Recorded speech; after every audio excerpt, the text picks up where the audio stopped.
Maintenant, nous allons écouter le discours du 166e député, Monsieur le ministre du Travail, de l'Emploi et des Relations avec les institutions, Monsieur Abbas Fall.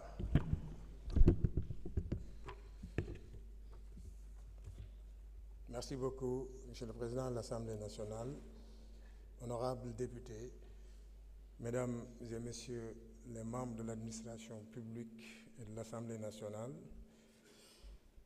Messieurs les anciens présidents de l'Assemblée nationale du Sénégal, Monsieur le Président de l'Assemblée nationale de la Gambie, Monsieur le Président de l'Assemblée nationale de la Mauritanie, Monsieur le représentant du Président de la Chambre des représentants du Royaume du Maroc, Mesdames et Messieurs les journalistes, très chers compatriotes, distingués invités. Je voudrais saisir, si vous le permettez, l'opportunité que m'offre cette prise de parole devant cette auguste assemblée pour saluer chacune et chacun de vous très chaleureusement et vous féliciter pour le bon déroulement des travaux de cette session qui prend fin aujourd'hui. Pour la première fois dans l'histoire du Parlement sénégalais, les députés marquent la clôture de la session unique par une cérémonie officielle à laquelle sont conviés des autorités de la République et des parlementaires des pays frères de la CEDEAO et d'autres pays africains. Cette initiative du président de l'Assemblée nationale, M. Malick Ndiaye, et de son équipe est la preuve d'une institution parlementaire dynamique et ancrée dans la volonté d'une coopération parlementaire conformément aux principes de la politique d'intégration africaine du gouvernement sénégalais.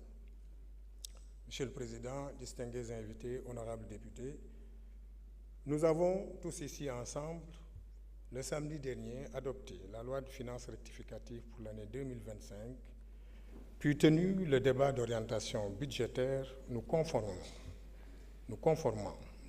ainsi à une exigence républicaine consacrée par l'article 56 de la loi organique numéro 2020-07 du 26 février 2020 relative aux lois de finances internalisant la directive communautaire numéro 06 CM 2009 du 26 juin 2029 qui prône une gestion des finances publiques axée sur la performance, l'obligation de rendre compte et la transparence. Le document de programmation budgétaire et économique pluriannuel, document introductif du débat d'orientation budgétaire est d'une remarquable qualité, preuve du soin apporté à sa préparation par le gouvernement dirigé par le Premier ministre, M. Ousmane Sonko, sur instruction de son Excellence, M. le Président de la République du Sénégal, M. Bassirou Diomaye Diakhar Faye, dont je vous transmets ici les salutations chaleureuses et l'expression de sa considération distinguée et de son profond respect. Cette séance qui a pris le temps nécessaire pour examiner de façon détaillée le DPBEP m'a permis de mesurer l'engagement et la détermination de chaque partie ici présente, gouvernement comme Assemblée nationale, dans les différentes composantes et selon ses attributions et ses prérogatives, à s'atteler à la prise en charge des préoccupations et aspirations légitimes de nos concitoyens.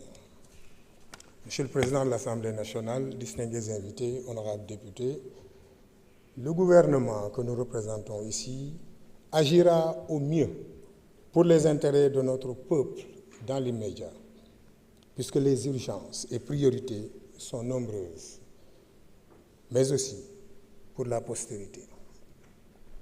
Car nous allons semer les graines dont nous voudrions que nos enfants récoltent les fruits dans les plus brèves échéances. Le projet, en majuscule, en facilitera la réalisation avec l'investissement des ressources humaines de qualité dont regorge notre pays et les valeurs du Jub, Jubal, Jubanti que nous avons choisi comme balise du chemin à emprunter avec nos concitoyens. De ce fait, notre engagement au service du pays doit refléter nos obligations républicaines. Car le Sénégal qui nous unit et qui est notre héritage partagé est plus important que nos adversités, surtout que notre pays a la particularité d'être une nation issue de brassage séculaire. Nos actions, gouvernement et législatif, dans un élan républicain, rythmé par un débat politique très animé et vital pour le renforcement de notre démocratie, sont appréciables, sans exagération aucune. Honorables députés, distingués invités, cette session qui prend fin nous a réservé de chaleureuses séances d'examen, de forts moments de vie de nos institutions, dont il faut d'ailleurs se féliciter. De façon rétrospective, me vient à l'esprit l'examen de plusieurs projets et propositions de loi qui ont mobilisé les ministères sectoriels. Avec votre autorisation, bien sûr, et sans verser dans un fastidieux exercice de vouloir les citer, j'en mentionnerai certaines concernant différents domaines, notamment sociaux, politiques et économiques, tels que le projet de loi numéro 01-2025 portant réglementation bancaire, le projet de loi numéro 02-2025 portant réglementation de la microfinance, le projet de loi numéro 03-2025 autorisant le président de la République à ratifier la convention entre le gouvernement de la République du Sénégal et le gouvernement du Royaume du Maroc avec l'assistance aux personnes détenues et sur le transfèrement des personnes condamnées, signé le 17 décembre 2004 à Rabat, au Maroc. Le projet de loi numéro 04-2025, autorisant le président de la République à ratifier la convention régissant la commission bancaire de l'Union monétaire ouest-africaine, adoptée le 31 mars 2023 à Dakar. Le projet de loi numéro 06-2025, autorisant le président de la République à signer l'instrument d'adhésion au statut de la Banque de commerce et de développement de l'Afrique de l'Est et australe, le projet de loi numéro 13-2024 portant révision de la Constitution. Et tout dernièrement, la proposition de loi portant révision de la loi organique, qui est une mise à jour de votre outil de travail qu'est le règlement intérieur, pour l'adapter aux exigences d'efficacité, de transparence et de performance que commandent nos orientations clairement identifiées dans l'agenda de transformation nationale. Ces projets et propositions de loi visent à doter le gouvernement de leviers de gouvernance efficaces pour bâtir un Sénégal souverain, juste et prospère, ancré sur des valeurs fortes. Monsieur le Président de l'Assemblée nationale, l'institution que vous dirigez est la deuxième institution de notre pays. Elle est un lieu de manifestation de notre vitalité démocratique, un espace de débat au sein duquel sont auscultées les politiques publiques et examinées les crédits destinés à la construction et à la transformation de notre pays. L'Assemblée nationale est aussi ce lieu de représentation, malheureusement particulièrement exposé, souvent hâtivement jugé. Et il faut malheureusement le noter, généralement condamné sans rémission. Mais je vous encourage à continuer à faire votre travail pour que les Sénégalais comprennent ce que l'Assemblée nationale représente dans ce pays.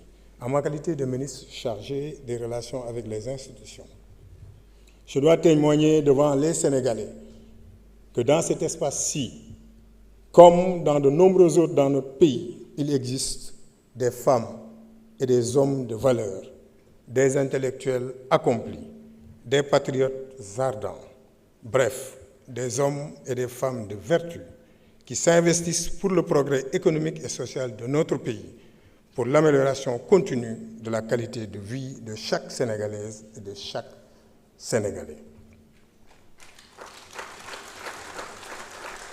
Vous méritez le respect et la considération des Sénégalais.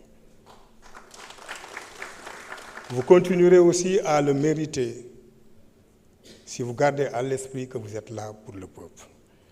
Dans cet esprit, je salue de nouveau tout le travail qui a été collectivement abattu ici.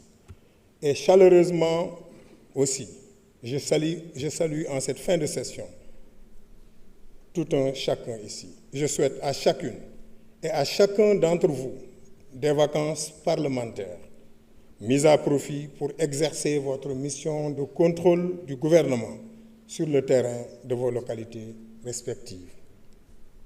Je sais que la session prend fin, mais le travail de parlementaire sur le terrain ne va pas s'arrêter si je connais bien les gens qui sont ici. Je vous dis aussi que c'est avec un réel plaisir que je compte vous retrouver, s'il plaît à Dieu, en octobre, Inch'Allah. Je vous remercie de votre aimable attention.